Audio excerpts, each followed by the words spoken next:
Good evening. Welcome to Black Metal and Brews. Today's piece is a companion to yesterday's Synths Suds video, which I urge you to watch should you have any inclination. Today, we're starting things right off with a cat.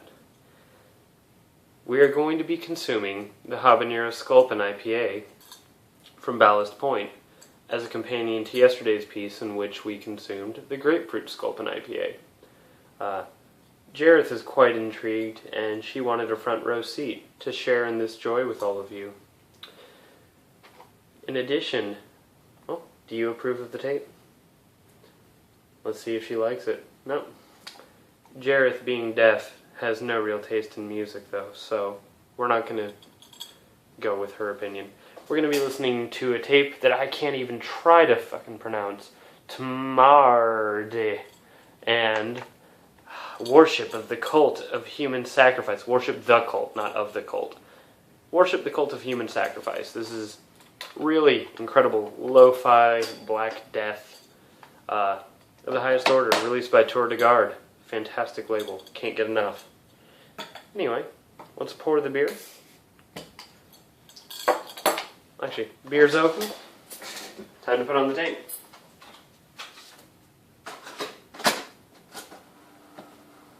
Still working on getting that perfect volume, but I hope this one will be sufficient.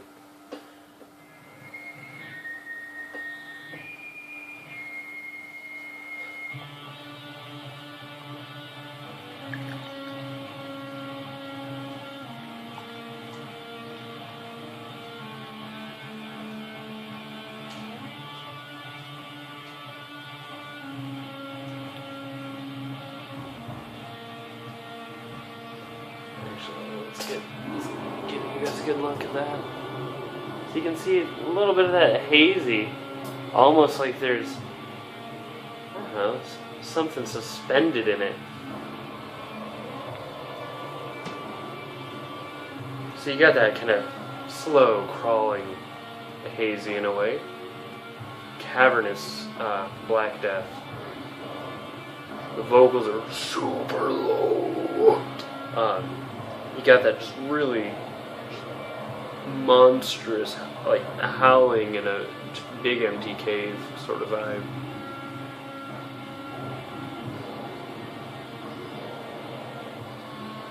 Smells like a relatively fragrant, fruity, floral IPA.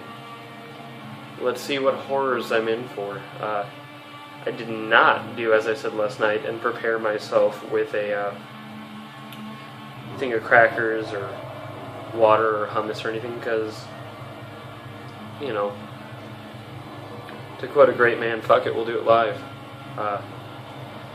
If I die, everything goes to the cat who is sitting just off camera, currently staring at a glowing orb. So, good for her.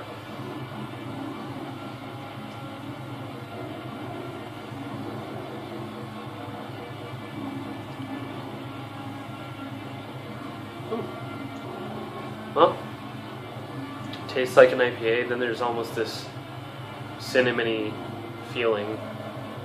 More than a taste, it's a feeling. And then yeah, there's that creeping kick.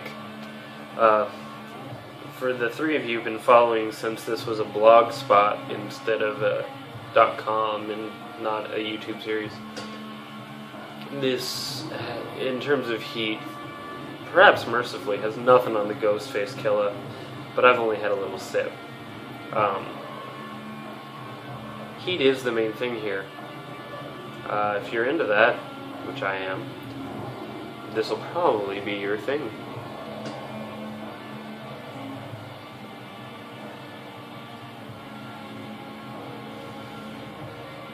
Now, I'm not sure how they add habanero, it says, but I'm not sure how it's added, when it's added, where it's added.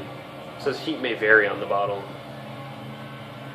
And as with spicy beer, subsequent sips are only going to be hotter. I'm going to give you guys a rare opportunity, though, and I'm going to sit with you through most of the rest of this demo. sipping, suffering, as I like to do. I hope that you can hear the tape well. It's rather quiet, which I intended.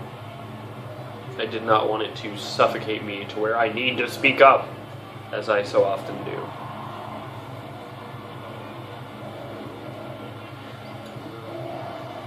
Yeah, the nose is really big. It doesn't really... It betrays the heat, I'll say. You can't really tell.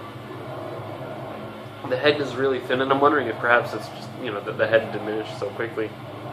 This is also 7% alcohol.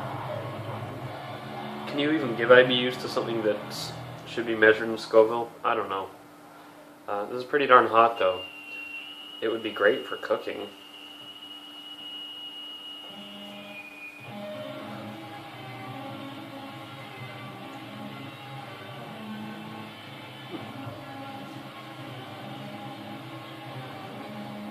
Maybe, you know what, we're going to give this a bigger sip, because you deserve to see the effects. I love heat, but I'm taking little sips, and I love beer, and I tend to sip small.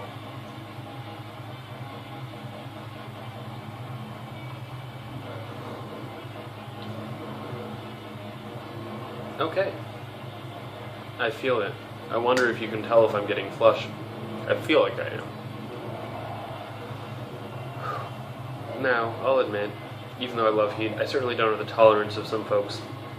I know that there are certain people out there who can just do it stone-faced. I love it, but I'm a wimp about it at the same time. And that kicked hard enough. I'm into it.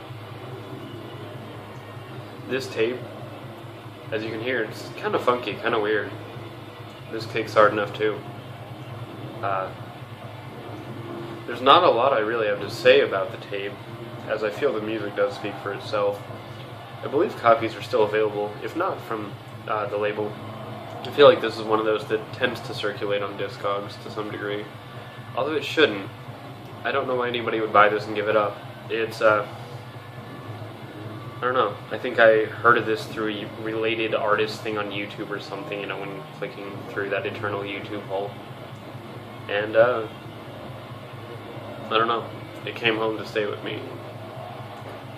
We're going to give this a few more sips. I'm going to give you another moment with this tape. And then, sadly, you won't get to see the painful end.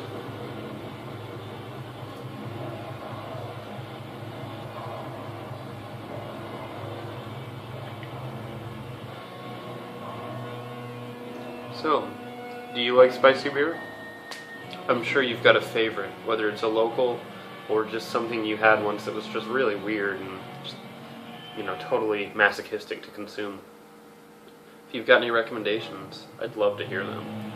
I have a feeling next time I'll be a little better prepared for it, but I kind of thought it would be amusing to suffer on camera. I don't know why I thought that was a good idea.